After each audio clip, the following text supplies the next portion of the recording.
Hello friend, आप सभी का हमारे YouTube channel DK India first पर एक बार फिर से बहुत बहुत स्वागत है। दोस्तों, आज की इस वीडियो में बिहार दरोगा की जो नई भर्ती है 2022 में आने वाली है उसके रिगार्डिंग बात करूंगा और साथ ही साथ आपको बताने वाला हूं कि बिहार दरोगा की जो नई बहाली है वो कब तक आने वाली है और साथ ही साथ जो है ना इसके लिए योग्यता क्या रहेगा और उम्र क्या रहेगा, ठीक है, सिलेक्शन प्रोसेस क्या रहेगा। तो आपके सारे डाउट्स जो है ना इस वीडियो में क्लियर करने वाला हूँ और साथ ही साथ जो है ना उम्र क्या रहेगा, ठीक है, और कितने पोस्टों पर बहाली निकलेगी और जो है ना आप कब से आवेदन कर सकते हैं। तो सारे डाउट्स इस वीडियो में क्लियर करने वाला हूं।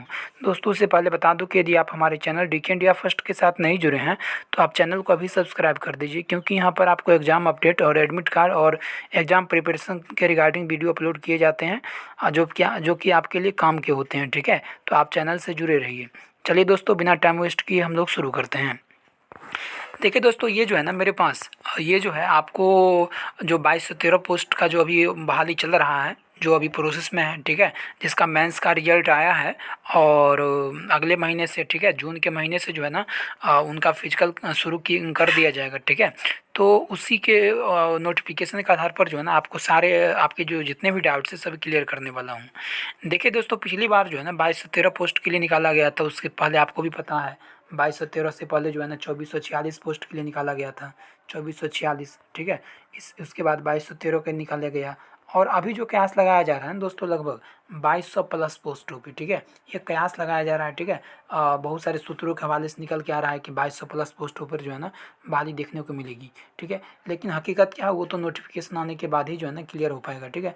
जब तक नोटिफिकेशन नहीं आता है तब तक जो है ना कोई अनुमान ही लगा सकता है, ठीक है। तो कह सकते हैं कि लगभग 2200 प्लस पोस्टों पर बहाली आने वाली है और नोटिफिकेशन जो ही आता है तो उसमें सारे डाउट्स आपको जो है ना मतलब कि पोस्ट के रिगार्डिंग क्लियर हो जाएंगे, ठीक है।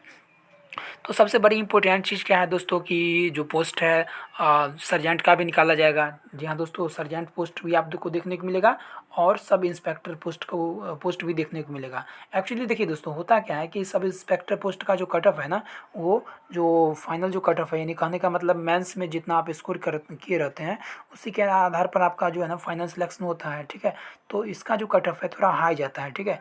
और इस जो सर्जेंट है इसका जो कट ऑफ है ना लो जाता है, क्योंकि इसमें पोस्ट भी कम रहते हैं और लो जाने का सबसे बड़ा रीज़न क्या है, इसका जो फिजिकल है ना बहुत ही ज़्यादा टफ होता है। जी हाँ दोस्तों, जो सर्जेंट है इसका जो फिजिकल है बहुत ज़्यादा टफ होता है, जिसके कारण से सर्जेंट का जो कट ऑफ है बहुत ही लो जाता है, ठीक है। और ऐसा ही नहीं कि पूरा बहुत ही लो चल जाता है, मतलब कुछ जो है ना नंबर जो है ना सब इंस्पेक्टर का से यदि आपका कम भी आ रहा है तो जो है ना सिलेक्शन होने की ज़्यादा चांस है यदि आपने फिजिकल में अच्छा परफॉर्मेंस की है तो। और उसके बाद देखिए सबसे बड़ी चीज़ क्या है दोस्तों कि हाइट। यहाँ पर इससे पहले जो है ना आपको हम डायरेक्ट नोटिफिकेशन पर लेके चलते हैं, ठीक है। आपको लग रहा होगा कि हो सकता है कि वेबसाइट में फॉल्स भी मेंशन किया हुआ और ये वेबसाइट जो है सरकारी रियल.com पर है, ठीक है। तो मैं आपको जो है ना नोटिफिकेशन जो आया था 03/2020 के अंतर्गत 22 से 13 पोस्ट के लिए BPSSC के तहत, ठीक है। तो वह नोटिफिकेशन पर आपको लेके चलते हैं। देखिए दोस्तों, ये मेरे पास नोटिफिकेशन है। देखिए, बिहार पुलिस अवर सेवा आयोग, ठीक है, दानापुर पटना से प्रकाशित किया गया था। विज्ञापन संख्या 02/2 जो 2020 03/2020 के तहत, ठीक है। इसमें जो है ना आपको पुलिस अवर निरीक्षक, जिसे पुलिस सब इंस्पेक्टर कहते हैं, SI कहते हैं, और सर्जेंट के लिए बहाली निकाला गया था लेवल 6 का जॉब, और ये भी लेवल 6 का जॉब, ठीक है। सैलरी की बात किया जाए तो सैलरी 35,400 से लेके 1,12,400 रुपया, और इसका भी 35,400 से लेके 1,24,000 तक, ठीक है। और इसमें पोस्टों की संख्या 1998 थी और इसमें 215। तो आपको जो पोस्ट 2022 में जो देखने को मिलेगा इसी के रिगार्डिंग आपको देखने को मिलेगा। जी हाँ दोस्तों, लगभग 2200 प्लस पोस्टों पर जी तो बहाली आपको देखने को मिलेगी। जी हाँ दोस्तों, 2200 प्लस पोस्टों पर जो है ना आपको बहाली देखने को मिलेगी और जो सैलरी दिया जाएगा बस सेम ही रहेगा, सब कुछ सेम, यानी सिलेबस एग्जाम सब कुछ लगभग सेम ही रहने वाले हैं, ठीक है। तो जो इम्पोर्टेंट यहाँ पर आपको जो है ना ये जो जानकारी है मैं आपके साथ साझा करता हूँ। देखिए, मेरे पास ही जो है ना एडवर्टीजमेंट नंबर 03/2020 के तहत ये नोटिफिकेशन है। अब चलिए हम लोग सबसे इम्पोर्टेंट चीज़ पर डिस्कस करते हैं कि जो है ना जो योग्यता रखा जाता है क्या। और साथ ही साथ मैं आपको बता दूं सबसे पहले कि इसके लिए जो सिलेक्शन प्रोसेस है दोस्तों, जी हाँ दोस्तों, सिलेक्शन प्रोसेस, जहाँ तक सिलेक्शन प्रोसेस की बात है, सिलेक्शन प्रोसेस जो है ना, सिलेक्शन प्रोसेस की जो बात है तो सबसे पहले जो है ना आपका PT एग्ज़ाम होगा, उसके बाद आपका मेंस एग्ज़ाम होगा, उसके बाद जो है ना आपका इंटरव्यू होगा, सॉरी इंटरव्यू नहीं मतलब फिजिकल होगा, ठीक है। यानी सबसे पहले आपका PT होगा, मेंस होगा, तब फिर आपका फिजिकल होगा, ठीक है। यानी आपका जो फाइनल मेरिट है ना दोस्तों वो मेंस के आधार पर तैयार किया जाएगा। पीटी और फिजिकल जो होगा क्वालिफाइंग होगा। जी हाँ दोस्तों, पीटी और फिजिकल जो होगा आपका क्या होगा, क्वालिफाइंग होगा। ठीक है, यानी पीटी और जो फिजिकल होगा वो क्वालिफाइंग होगा, और वो आपको केवल क्वालिफाई करना पड़ेगा। आपका जो मेरिट बनाएगा वो मेंस का एग्ज़ाम। ठीक है, मेंस एग्ज़ाम के रिगार्डिंग कुछ हम लोग बात कर लेते हैं। जैसे मेंस एग्ज़ाम में आपको जो है ना 100 अंकों का मतलब 100 क्वेश्चन दिए जाएंगे। ठीक है, 100 क्वेश्चन जो दिए जाएंगे, 100 क्वेश्चन रहेंगे आपको जीएस के, और 100 क्वेश्चन रहेंगे आपको हिंदी के। हिंदी जो फर्स्ट शिफ्ट में ले लिया जाएगा, और सेकेंड शिफ्ट में जो है ना आपको जीएस का पेपर लिया जाएगा। और इसमें जितना आप स्कोर करते हैं, एक क्वेश्चन जो है ना 2 नंबर का रहेगा। जी हाँ दोस्तों, एक क्वेश्चन 2 नंबर का रहेगा, और जितना जितना आप जो है ना इस पेपर में स्कोर करते हैं उसी के आधार पर जो है ना आपका मेरिट तैयार किया जाता है। ठीक है, और जहाँ तक दोस्तों पीटी एग्ज़ाम की बात है, तो पीटी एग्ज़ाम जो है केवल मात्र 100 अंकों का होता है।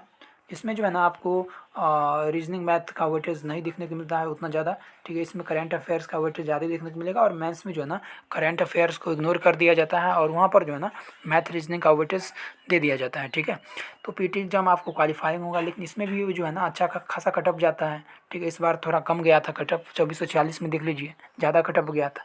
वो डिपेंड करता है पेपर पे, पेपर जिस तरीके से आता है, पेपर यदि ईजी आएगा तो कटअप स्वाभाविक है कि हाई जाएगा, पेपर यदि हार्ड आएगा तो कटअप जो है ना स्वाभाविक है कि लो जाएगा। ठीक है, तो वो पेपर पे डिपेंड करते हैं। यदि आपका तैयारी बेहतर है तो पेपर हार्ड आवे चाहे लो आवे, आपका जो कटअप है वो कटअप से कटअप के रिगार्डिंग यानी 70% यदि आप अचीव कर लेते हैं तो आराम से जो है ना पीटी क्वालिफाई कर लेते हैं। यदि पेपर ज़्यादा उतना ज़्यादा हार्ड भी आता है, उतना ज़्यादा हार्ड नहीं कर सकते हैं, मतलब 70% यदि आप ले आते हैं तो आराम से जो है ना क्वालिफाई कर सकते हैं। जहाँ तक दोस्तों फिजिकल की बात है, तो फिजिकल जो है ना आपको केवल क्वालिफाई करना होता है, लेकिन फिजिकल भी बहुत मायने रखता है, क्योंकि बहुत सारे अभ्यर्थी फिजिकल में ही चढ़ जाते हैं। ठीक है, तो फिजिकल में जहाँ तक बात है दोस्तों, तो फिजिकल में जो है ना आपका 1600 मीटर का रनिंग होगा। ठीक है, 1600 मीटर का रनिंग होगा, 6 मिनट का टाइम दिया जाता है। इसके अलावा आपको गोला फेंक होगा। ठीक है, गोला फेंक होगा, और इसके अलावा जो है ना आपको हाई जंप होगा। ठीक है, यानी ऊँची कूद, हाई जंप होगा। ठीक है, पिछली बार जो 2440 का जो बहाली हुआ था उसमें जो है ना जो टाइगर मतलब कि जो था वो क्या कर दिया गया था, बैन कर दिया गया था। ठीक है, तो ये सब आपको इम्पोर्टेंट है, सब ध्यान में रखना है। ऐसे सबसे बड़ी चीज़ क्या है कि आपको अभी पीटी की तैयारी करनी है, मेंस और फिजिकल में भी बहुत लंबा समय है। ठीक है, और अब जो नोटिफिकेशन आता है तो वैसे मैं आपको बता दूंगा। सबसे बड़ी चीज़ क्या है, देखिए दोस्तों, इसमें जो है ना उम्र की देखिए, जो वैकेंसी आई थी 2213 वाला पोस्ट में, तो उसमें उम्र किस डेट से काउंट किया गया था, 1 जनवरी 2020 से। यदि मान लीजिए इस बार बहाली आती है तो हो सकता है कि महीना चेंज रहे, लेकिन तारीख तो एक ही रहेगा। ठीक है, और जहाँ तक न्यूनतम उम्र की बात है तो न्यूनतम जो है ना सेम ही रहने वाला है। जी हाँ दोस्तों, न्यूनतम उम्र जो है ना, जो मिनिमम जो एज है, खासकर जनरल कैटेगरी की बात कर रहे हैं तो मिनिमम जो एज है आपका, मिनिमम एज जो है ना वो 20 रहने वाला है। कितना दोस्तों, 20 रहने वाला है। और मैक्सिमम जो एज है, मैक्सिमम एज जो है ना 37 वर्ष रहने वाले हैं। ठीक है, ये तो रहा जनरल कैटेगरी वालों की बात। इसके अलावा यदि आप पिछड़े वर्ग, अत्यंत पिछड़ा वर्ग से ताल्लुक़ रखते हैं, ठीक है, तो उन लोगों का जो कट ऑफ है ना, उन लोगों का जो कट ऑफ है वो, उनका जो एज जो कट ऑफ है, एज कट ऑफ, वो उसमें कुछ छूट भी दिया जाएगा। ठीक है, कुछ आरक्षण दिए जाएंगे। तो ये सब तो एज उतना ज़्यादा मैटर नहीं करता है, क्योंकि सारे अभ्यर्थी का एज जो है ना इसके वो बीच आ ही जाते हैं। ठीक है, और जहाँ तक दोस्तों ऊंचाई की बात है, हाइट की बात है, तो हाइट जो है ना फिजिकल में चेक किया जाएगा। तो आप यदि जनरल कैटेगरी से ताल्लुक़ रखते हैं तो 165 सेंटीमीटर आपका होना चाहिए। देखिए नोटिफिकेशन में भी मेंशन किया हुआ 165 सेंटीमीटर। अत्यंत पिछड़ा वर्ग, अनुसूचित जाति, अनुसूचित जनजाति पुरुषों के लिए 160 सेंटीमीटर होना चाहिए, और महिलाओं के लिए 155 सेंटीमीटर होना चाहिए। ठीक है, और उनका जो न्यूनतम वजन है 48 किलोग्राम होना चाहिए। यदि आपका इस रेंज में है तो आप बिल्कुल ही जो है ना जम के तैयारी कर सकते हैं बिहार दरोगा का। ठीक है, और सीना जो है ना केवल पुरुषों के लिए यहाँ पर मापा जाता है, महिलाओं के लिए मापा नहीं जाता है। और जहाँ तक सीनाओं की बात है दोस्तों, सीना जो है ना बिना फुलाए 81 सेंटीमीटर, और फुलाकर जो है ना 86 सेंटीमीटर। कहने का मतलब 5 सेंटीमीटर जो है ना आप एक्सपेंस कर सकते हैं, मतलब बढ़ा सकते हैं, फुला सकते हैं। ठीक है, और इसके अलावा अन्य कैटेगरी वालों के लिए कुछ छूट भी दिए जाते हैं। और शारीरिक दक्षता परीक्षा में आपको ही पता है कि 6 मिनट 30 सेकंड दिए जाते हैं। ठीक है, इससे अधिक यदि आप समय लगाते हैं तो क्या किया जाता है, आपको जो है ना डिस्क्वालीफाई कर दिया जाता है। 6 मिनट 30 सेकंड में जो है ना आपको भागना पड़ता है, रनिंग करना पड़ता है। ठीक है, और जहाँ तक दोस्तों महिलाओं की बात है तो महिला जो है ना 6 मिनट जो है ना इनको 6 मिनट में 1 किलोमीटर दौड़ना पड़ता है, 1000 मीटर दौड़ना पड़ता है, ठीक है। और ऊंची कूद होता है वो पुरुषों के लिए 4 फीट और महिलाओं के लिए 3 फीट यहाँ पर दिया जाता है। लंबी कूद जो है ना, ये लंबी कूद भी पुरुषों के लिए 12 फीट और महिलाओं के लिए जो है ना 9 फीट। गोला फेंक यहाँ पर जो है 16 पाउंड का गोला होता है, 16 फीट फेंकना होता है। महिलाओं के लिए जो है ना 12 पाउंड का गोला होता है, न्यूनतम 10 फीट फेंकना होता है। तो ये सब फिजिकल की बात रही, ठीक है। पीटी में आपको बता ही दिया हूँ कि एज यहाँ पर बता ही दिया है। योग्य देखिए सबसे बड़ी चीज़ क्या है कि योग्यता, ठीक है। तो योग्यता जो है ना आपका ग्रेजुएशन होना चाहिए, स्नातक स्नातक की जो है ना डिग्री आपके पास होना चाहिए, ठीक है। स्नातक जो है ना आप किसी भी स्ट्रीम से है, चाहे आप साइंस आर्ट्स कॉमर्स किसी भी स्ट्रीम से हैं, तो आप इसके लिए योग्य है, आवेदन कर पाएंगे, ठीक है। एज समझ में आ ही गया आपको, योग्यता समझ में आ ही गया, सिलेक्शन प्रोसेस समझ में आ ही गया होगा। और जहाँ तक दोस्तों फाइनल सिलेक्शन की बात है तो फाइनल सिलेक्शन जो है ना आपका मेंस के आधार पर लिया जाता है। और जहाँ तक बहाली की बात है दोस्तों, तो बहाली जो है ना, जो बहाली है, जो बिहार दरोगा की नई भर्ती है, नई भर्ती जो है ना, आपको मैं बता दूं कि नई भर्ती जो है आपको कब देखने को मिलेगी। देखिए सबसे पहले क्या है कि 2213 वाला का जो है ना अभी प्रक्रिया जो है ना चल रहा है, ठीक है। इसका फिजिकल कंप्लीट होने के बाद, जी हाँ दोस्तों ध्यान दे दीजिएगा, फिजिकल अगले महीने फिजिकल है, ठीक है। फिजिकल कंप्लीट होने के बाद आपका जो है नई भर्ती आपको देखने को मिलेगी। जी हाँ दोस्तों, फिजिकल कंप्लीट होने के बाद ये नहीं कह सकते हैं कि जुलाई या अगस्त के महीना में जो है ना, जुलाई अगस्त के महीने में आपको बहाली नई भर्ती जो है ना देखने को मिलेगी। तो आप बिना वेस्ट किए अभी बिना टाइम वेस्ट किए अभी से जो है ना तैयारी में लगे रहिए, क्योंकि जो है ना आप भी जानते हैं कि पेपर अब किस तरीके का आ रहे हैं, पेपर बहुत ही ज़्यादा टफ आ रहे हैं। तो यदि आप अच्छे से तैयारी नहीं करेंगे तो दिक्कत हो सकता है, ठीक है। तो ये वीडियो आपको कैसा लगा आप हमें ज़रूर कमेंट करके बताइए। फिर मिलते हैं नेक्स्ट वीडियो में, तब तक के लिए धन्यवाद, नमस्कार।